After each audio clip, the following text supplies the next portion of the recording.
So Liverpool and United back in the top four race potentially, and I think that is something that we definitely need to talk about. Half the league. How is that? I was going to say, like, Liverpool have lost 9 and 12 or whatever, and they're still there. Like, still there or thereabouts. Yeah. But before we get back into it, please make sure to hit that subscribe button. We're aiming to hit 10,000 subscribers before the start of the new year, so that would help us out massively. Let's get back to it. But I think every team is there or thereabouts in terms of a top four European race at the moment. Yeah, it's, the gap between Arsenal in first and Chelsea in third is 6 points. The gap between Chelsea in third and Everton in 14th is 6 points. Like, those two gaps are the same. Yeah. Half the league, more than half the league, is in a position where they could say, well, we could get Europe here. Yeah. Who's in the top four race versus who's in the top 6 or 7 race is a different question. Yeah, I think that's where you have to sort of differentiate. I think Aston Villa have to be the ones that come out of the weekend again looking strong. Yeah, the fact that they're doing it in Europe midweek and then pulling off these at the weekend as well. Yeah. I mean, I think the opening 5 games, right? 3 points, 1 goal scored. You're thinking this is...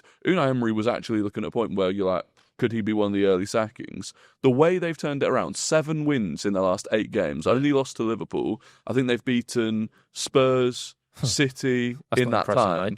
Yeah. It's been unbelievable. And they're just scoring worldie after worldie. It's the quality of goals I'm enjoying so much. They're just trying stuff. How's playing sustainable? Yeah. Like, what I'd say. There's just Kamara yesterday popping up with screaming. Like, what a finish. It's all different players. It's not even like you can say, this guy's just super in form. It's like, all of them are just scoring bangers. Yeah. I mean, it's huge credit to Unai Emery with how he's turned it around, because I mean, Villa fans will literally not let me forget it in any comment section, and whether I'm talking about Spurs or Villa or anybody else. Villa press. Do you remember when you said we were stale? Yeah, because you were at the start of the season, and I was not the only one who said that. Right? Leave me alone. But it was like saying that, and I genuinely felt they were, and they hadn't. It's not like they scored 1 goal in the opening 5 Prem games. Yeah. Like, it wasn't crazy. And they looked sluggish, and it kind of feels like the only one who's still clinging on to that at the moment is Watkins. Really, they do look. Marlon looks electric. Yeah, it's not like their summer signings. Oh, they needed a bit of time to bed in, and now they've changed it for Villa. Elliot, Sancho, Lindelof. Have they even played, really, for them? Well, I don't think so. Not even making the squad. He's been frozen out. Evan Gassond as well. I think he's looked pretty poor when he's played. Well, they keep playing him off the right, which is like, he's just not a right-sided player. But it's like that's what is so impressive for me about Emery. It's the squad that he's had, and the squad that, in my opinion, has been a bit like they need more this summer. I don't think that squad's got enough in them. That is now won 7 out of 8. You've got players like John McGinn. I mean, he's been sensational for Villa over the last 7 or 8 games.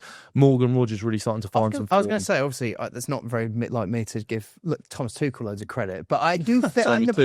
Here we go. I was going to say, do you think... Do you think that Morgan Rogers maybe, like... He seems to be playing with a real confidence at the moment, and maybe that's come about a bit... England played him into form? Maybe. Not played him into form so much, but the confidence of being like, oh, wow...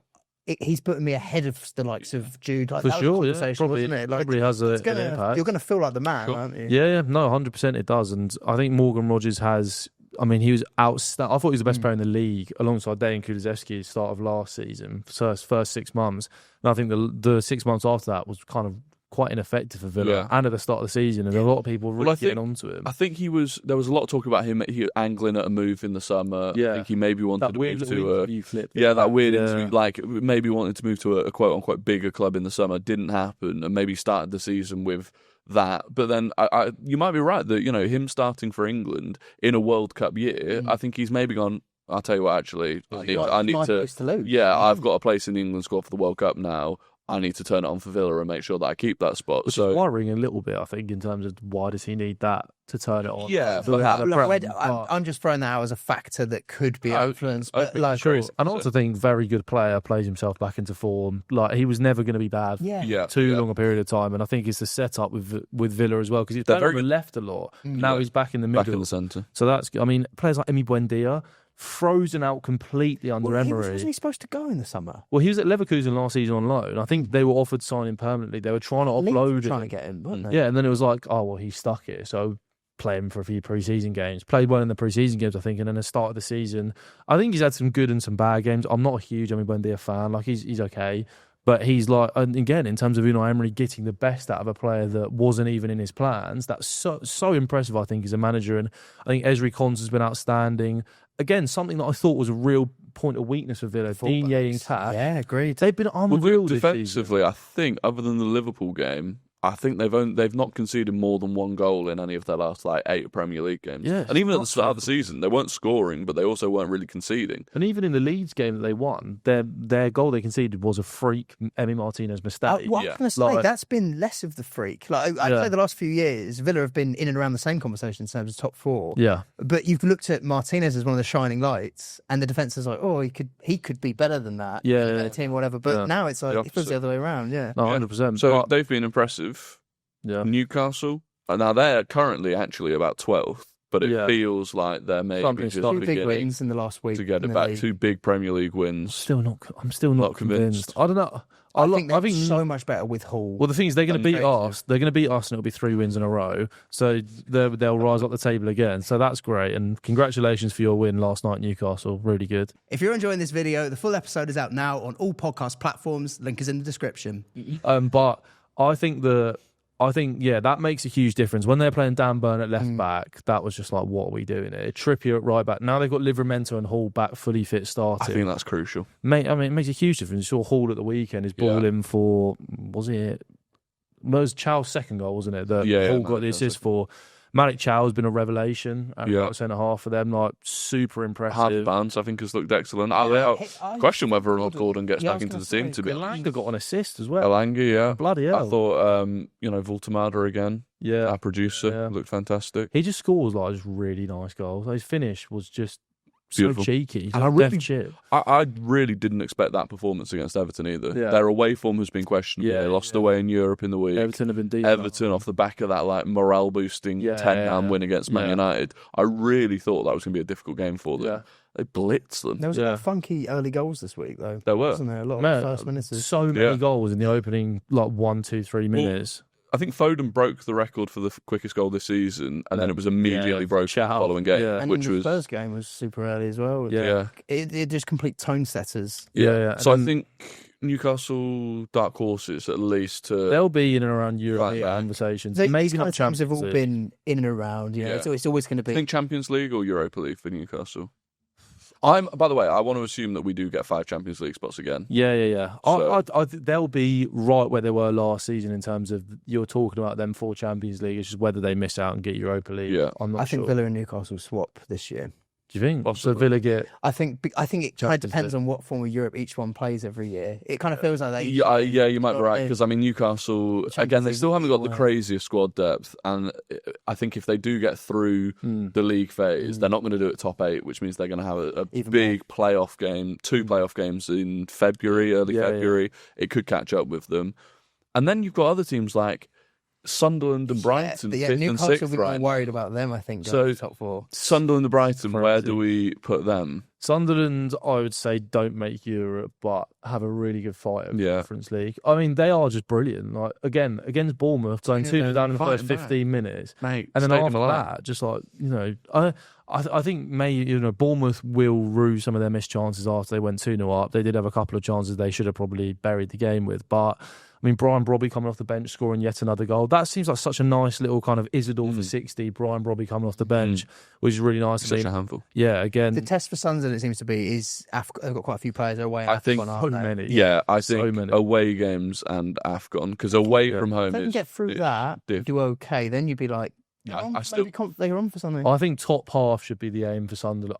Survival is the aim. Yeah, it is. But finishing top half from this point, I think, would still be an incredible achievement. Very realistic. And I think Sunderland fans also will be realistic about it. Like, they're used to being hurt over the last sort of decade or so, really. So, like, I'm really looking forward to that first Newcastle Sunderland game this season. Same. Yeah. But when is it? Is it? It must be soon. Couple of weeks. Yeah. So I'm buzzing for that, and I think they are serious. I think they're serious kind of maybe Conference League challenges. Like, they'll be in and around 8th, 9th, 10th, I think, by the end of the season, because I do think they've got the quality to sustain it. And AFCON, I feel like people always build up AFCON to hurt teams a lot more than they do. But because it's January, maybe they make a couple more signings. Yeah. Maybe, because they had the whole thing. Mark Gu might go back on loan because he can't play more than 2 clubs. So there was a lot of rumours about them. That he'll get to them, I think with Sunderland, a lot of people made a big deal about it because it did seem like they were exclusively signing AFCON players. Yeah. However, if you actually look at the players that have been performing for them this season, they've not been heavy. Adingra has not been involved, really. I mean, Sadiqi's the biggest loss for them. Yeah. They've got, obviously, Bertrand Traore, who's Burkina Faso, I think, and I don't know if they qualify for AFCON. Not sure. And they have others, in defence too, like Reynaldo will go, and they will be impacted by it, but they've had 6 months to prepare for it. They should know exactly what they're going to be doing on AFCON. And obviously, if they get injuries to other players and stuff, that will affect them. But a huge part of their spine, Xhaka, Ballard, Michieli, Roofs in goal, Brian Brobby, like all of them will be staying. Then Lefebvre will be there. Isadore's French, isn't he? So I believe he'll be staying. So like the spine will still be there. It will just be a case of sort of replacing the players they've lost. Maybe they make 1 or 2 signings, like you said, with Mark Gee and stuff. But yeah, they'll be in and around it. And Brighton perhaps under the radar against an informed Forest side. Brighton, they're so bizarre. I can't work them out because I feel like no one rates Hurtzler, including them, including their own fans. But they are, but then they are 5th or 6th right now. But because of how bunched up it is, they are only a couple of bad results away from them being maybe 10th or 11th. Like that's how quickly it can change. And it does feel like a bad result is never too far away with Brighton. Yeah. In this form of Hurtzer. But then it also feels like a big win is never too far away. Then also, I think part of it sounds weird, but this is arguably the best Danny Welbeck's ever been in the last 2 years. He's scoring free kicks and stuff that you didn't think he was even capable of doing. But we all perceive it to be like, no, Welbeck's done. Yeah, but they're kind of getting the best out of players. That Greek striker Simas, is that his name? Yeah. He scored at the weekend. I think he's looked really good when he comes off the bench. They played their midfield. I really can't work it out. They play because Balaba's normally the enforcer, but he gets chucked off at half time most weeks. They're really start on the weekend, and he's had a really poor season. You got Ayari who starts week in week out on the pivot, who you would say is naturally more of. He's not. wouldn't say he's like an attacking midfielder, but he's somebody who's more of a. More slight, better on the ball than all you'd argue. Mintz is a big thing for them. He's a good player. He's one of those wingers where he's a bit like Doku for me, where he's like he is. Even if he has a bad game in terms of decision making, he will have 2 men on him the entire game, which obviously leaves space for others. I think Jorginho Rutter is brilliant. He's my favourite Brighton player. The defence is looking a lot more solid than it did in the earlier weeks. Lewis Dunk's making less mistakes, which obviously helps. Kadioglu's really grown into his role at left back. I think he looks brilliant. So it kind of feels like it's maybe coming together a little bit for them, which will be, it's obviously great timing for them. They had a big win at, they beat Palace, didn't they? Or did they drew Palace? And then since then it feels like it's gotten better. So yeah, I mean, I think they're going to continue to be up and down. Yeah, do they sustain? Because I mean, they weren't far off Europe at all last season. I don't think they get Europe. I think they drop out more than Sunderland do. I think Sunderland are a better team. The fight that Sunderland have, I feel like is more than Brighton. I think there's a reason why, like when someone's own fan base are quite sceptical of their own team, I always think there's a reason for that. It's hard to judge the ones that watch them every week. But I think it is. Brighton fans will know better than us. But natural quality. I think Hurtzler, I don't like him. I think he's really... I don't think he's personable at all, and I don't think Brighton fans have fully got behind like, it. As a manager in sleeves, I'm like, I don't know. Yeah, his get up against the one we played them in the Carabao Cup. God knows what he's wearing. Gets up, but actually, the clothes he's wearing doesn't matter for how well that they perform. You would say, yeah, it's like Rory's holiday fits in Italy. Outrageous. I've got the boots on today, mate. Comfort is key. He never leaves you. No, I like it. But anyway, enough about that. I think Brighton are one of the unquantifiables. I don't know. Yeah, I can't work them out. Because I don't think they're a 5th place team, but they're there right now. No, they just seem to be a top half team in general. They don't go any higher than they are right. Also, they lose so many players. Like even last summer, they lost João Pedro. They lose anyone else big last summer?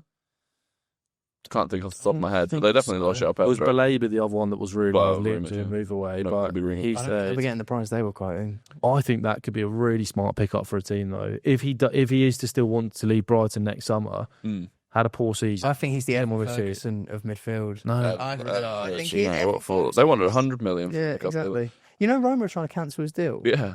But it was weird because him last week, didn't he? Yeah, but it was weird because he started really well there, and then I think he went like 10 games without scoring. 4 games, and everyone was like, "Oh my god!" Yeah, he found his groove and knocked him. Yeah, Sarri seems to unlock everyone these days. Yeah, I think Hurtzler could still play. Yeah, probably. So then you've got some of the big boys, Liverpool, back up into top half. They'll be Champions League. Do you think? Yeah, Champions League. Yep. Interesting. like, for sure. So assuming Arsenal, City, Chelsea are the top three, which I think that will be the top three. There's no way. 2 more spots. There's no way that Liverpool finish below Villa. Do you think Villa finish above Liverpool? I think Liverpool will come fourth. Liverpool will come fourth, yeah. In my opinion. I think so, yeah. Right back. I think they are. They can't keep being this bad. Even if they sack him, I just think at some point, some of those players have got enough quality to kind of get. Yeah. Verts will get Liverpool top 4. Okay, so we're going top 4 for them. I don't know about him. I don't hate it. I think they'll be top 5. I think regardless. dropping the likes of Salah is maybe. We're going to go to AFCON anyway, so that'll be done. That'll be a job done for them. Yeah. And who's to say in January they don't spend? Well, that's the thing. The only thing for me is still potential depth issues. Right back, centre back. Sure. They can address that in January. Yeah. So, yeah, I think you're probably right. I think they'll be top 5. I think Villa might pip them to 4th, but maybe that's me being recency. I don't know. Recency bias. I'd play Liverpool rather than Villa. Yeah, there's questions about. There's still questions about Villa. I mean, it's easy to get really high on them, and I'm high on Villa right now, but also against Wolves at the weekend, Wolves could have easily got something from that game. True. Like they had chances, and then Villa go and score Boubacar Kamara, who never really scores goals, a worldie on his weak foot. Yeah. Like, if he doesn't do that, they draw 0-0 at home. The Christmas fixture list though is always tasty for like giving you an actual insight. Well, come New Year's, you have a clearer idea of who's going to be there. This is my thing right now. Is we talked about so many of these teams, and we're like, do they? Don't they? And it's like that's the exciting thing. Is I don't think any team is good enough to put together a massive run. No, there's still more to talk about. United, do we think they can push for? I don't think they push top 5, but Europe, can they push Europe? That'd be a good season for them. I think. I don't think you can rule United out of. No, I don't think so. I think nothing to focus on in terms of other. They are the only team I think we've mentioned that, and Brighton and Sunderland that aren't playing Europe. Yeah, 6th or 7th for me. Or Carabao Cup. Yeah, 6th or 7th. I think they finish way. You've done that deliberately, and I hate the fact that I actually haven't done. We are better. I didn't do it deliberately the first time, and then the third time I did it. Seb, you're too old for that. Sorry, guys. I'm actually the youngest here by a while. But all right. I'm allowed to. Who else have we missed out of that then? Spurs? Well, no, I don't. Well, yeah, you. Because the mad thing was what, like a month ago we were talking about Spurs being in second Champions League. Genuine, like, Spurs will get Champions League and then maybe they kick on. Yeah. All of a sudden, you're a couple of results away from being 15th. Yeah. I think we finished the season around 8th or 9th with how things are currently going. So Thomas Frank doesn't get Europe. Yeah, I think we agree. Yeah. Sack him after the Brentford game to get Europe.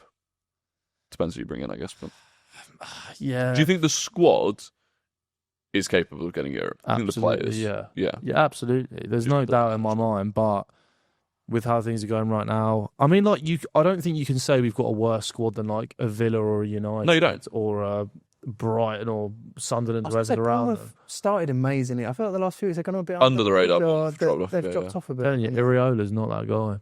He's a decent manager, but I think he's a good manager. They've been unlucky as well. You know, sometimes you do look at their squad. You're like, I think that whole the decimation of that back line. Yeah. Start of the season, we were like, oh, actually, they've managed. Suddenly they are, they're scoring, but they're conceding. Yeah. Semenyo was playing amazing as well. Yeah, he was on. And like a player like that, like Semenyo was brilliant at the start of the season, but he was never going to continue to score. Oh no, he was on a trajectory of delivering at all time. Yeah, it's going to be a bit of that. Teams are circling for Semenyo in January rose goals as well. So if they lose it in January, that's £65 million release. Well, it's 50 next summer. Yeah, so that's in January. It's 50 next summer. But that was the only way that they could actually get him to sign a new contract. True, so that's just and then we probably food chain stuff. Summer, so there you go. So Bournemouth not in it. Is there anything else we haven't spoken about? Everton, I mean, it's mad because Everton is Brentford. Crystal Palace, the other one that I believe they're 8th. Crystal Palace. I think Europe's hitting Palace hard. Yeah, I think Palace finished 12th. Yeah. In shock news. Yeah, I might do. I think they've got to put all the eggs in the Conference League basket. That's their best. Win a European trophy. Put yourself in Europa League next season. I don't think that they've got the depth of squad. I know Glasner has kind of hammered the lack of investment over the summer. I do think he could rotate more.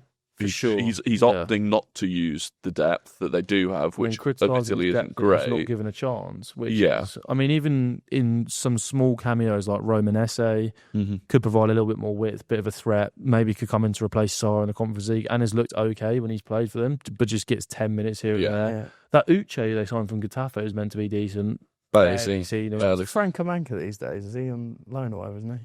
Oh, Mateus França, my boy. He's on loan at Vasco da Gama in Brazil. So not sure it's going too well. That's going well then.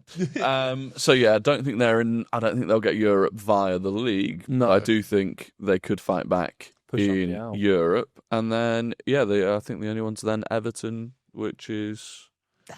There's no. I feel like the boos are coming at Everton at the moment. Yeah, Jack Grealish.